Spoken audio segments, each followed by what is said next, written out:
শিশু মনের বিকাশে পরিবেশের একটা বড় ভূমিকা রয়েছে।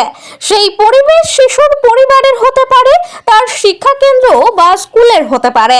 কেননা শিশুরা বড় অনুকরণ প্রিয়, তারা যেটা দেখে যেটা শোনে সেটাই অনুকরণ করে ফেলে। তাই শিশু মনের বিকাশে খোলা আকাশের নিচে এক উন্মুক্ত প্রকৃতির মাঝে গড়ে উঠেছে কৃষ্ণপ্রিয়া একাডেমি নামে একটি ইংরেজি মাধ্যমের শিক্ষা কেন্দ্র।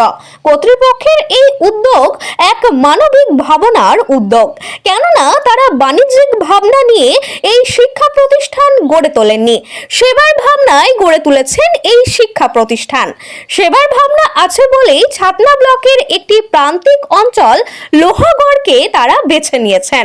ইংরেজি মাধ্যমে পড়াশোনা যখন ব্যয়বহুল, যেখানে গ্রামের প্রান্তিক মানুষের যাওয়াটা অত্যন্ত কঠিন হয়ে যাচ্ছে, তখন সাধ্যের স্বাদ পূরণের মতো এই প্রান্তিক অঞ্চলের অতি সাধারণ পরিবারের ছাত্রছাত্রীরাও অত্যন্ত স্বল্প খরচে মনোরম পরিবেশে পঠন পাঠনের সুযোগ পাচ্ছে।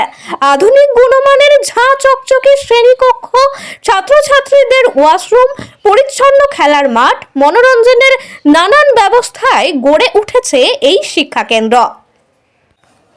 শিক্ষিকাদের স্নেহ ভালোবাসায় চলছে পঠন পাঠন।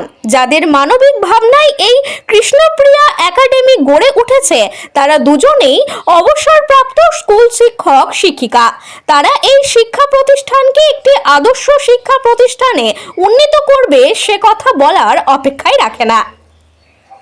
ক্যামেরায় দিবাকরের সাথে সুনীল দাসের রিপোর্ট, RLM নিউজ।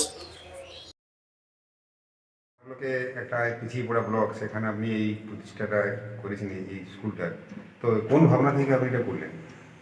দেখুন, প্রথমত বলি যে আমি বর্ন অ্যান্ড ব্রট আপ ছাতনা থানা, আর বাই প্রফেশন আমি একজন শিক্ষক। আমার মিসেসও শিক্ষিকা, আমার বাবা শিক্ষক ছিলেন, আমার কাকু শিক্ষক ছিলেন, আমার কাকা ছিলেন বাঁকুড়া জেলা স্কুলের প্রধান শিক্ষক হয়ে রিটায়ার করেছেন, আমার বাবা ঝাঁটিপাড়ি হাই স্কুলের শিক্ষক হিসেবে রিটায়ার করেছেন। ন্যাচারালি আমরা এই ভাবনা থেকেই যে আফটার রিটায়ারমেন্ট আমাদেরকে কিছু একটা করতে হবে, এবং যাতে করে যেটা করলে এই এলাকার পিছিয়ে পড়া মানুষের কিছুটা সুবিধা হয়, যাদের ইংরেজি মাধ্যম স্কুলে পড়ানোর সামর্থ্য নেই অথচ ইচ্ছা আছে, তাহলে সেই জন্য আমি এটা করলাম। অত্যন্ত এটা ইনফ্যাক্ট সেবার মানসিকতা নিয়েই করেছি, কোনো কমার্শিয়াল দৃষ্টিভঙ্গি আমার নেই। আমরা দুজনেই লেগে আছি, আমাদের জীবনের সমস্ত সঞ্চয় দিয়ে এই প্রতিষ্ঠানটা গড়ে তুলেছি, যাতে করে এলাকার মানুষের সুবিধা হয়। এই প্রাকৃতিক পরিবেশ, একটা আশ্রমিক পরিবেশের মধ্যে তারাও যেন বড় হয়। এখন কোন ক্লাস থেকে কোন ক্লাস পর্যন্ত? এটা আমরা নার্সারি থেকে এখন স্ট্যান্ডার্ড 8 পর্যন্ত আমরা এইভাবে চলছে, স্ট্যান্ডার্ড 8 পর্যন্ত। পরবর্তীকালে আমরা দেখি এটা এফিলিয়েশনের জন্য আমরা গভর্নমেন্টের কাছে করবো আর কি, চেষ্টা করবো যাতে এফিলিয়েটেড হয় এটা। হ্যাঁ, এখন আপাতত স্ট্যান্ডার্ড 8। হ্যাঁ, এখন যেটা হচ্ছে যে এটা শুরু হয়েছিল 2017 সালে। 2017 সালে যখন প্রথম স্কুলটা হয়, তারপরে 2-3 বছরের মধ্যে আমাদের এই প্রতিষ্ঠান খুব বেড়ে ওঠে। পরবর্তীকালে কোভিড চলে এলো, কোভিডে আবার 2 বছর স্কুলটা বন্ধ হয়ে গেল। বন্ধ হওয়ার পর আবার আমরা শুরু করলাম, এই 3rd ইয়ার চলছে কোভিডের পরে। এখন ছাত্র সংখ্যা যেটা আছে সেটা মোটামুটি ভালো। আপনার নাম? আমার নাম পরীক্ষিত কর, আমিও retired headmaster from Jhantipari high school. আমার মিসেসও retired teacher from Chhatna Basuli girls. ধন্যবাদ। এই স্কুল সম্পর্কে, এই স্কুলের পঠন পাঠন বা এই স্কুলের পরিবেশ, এই সম্বন্ধে আপনার অভিজ্ঞতা কি?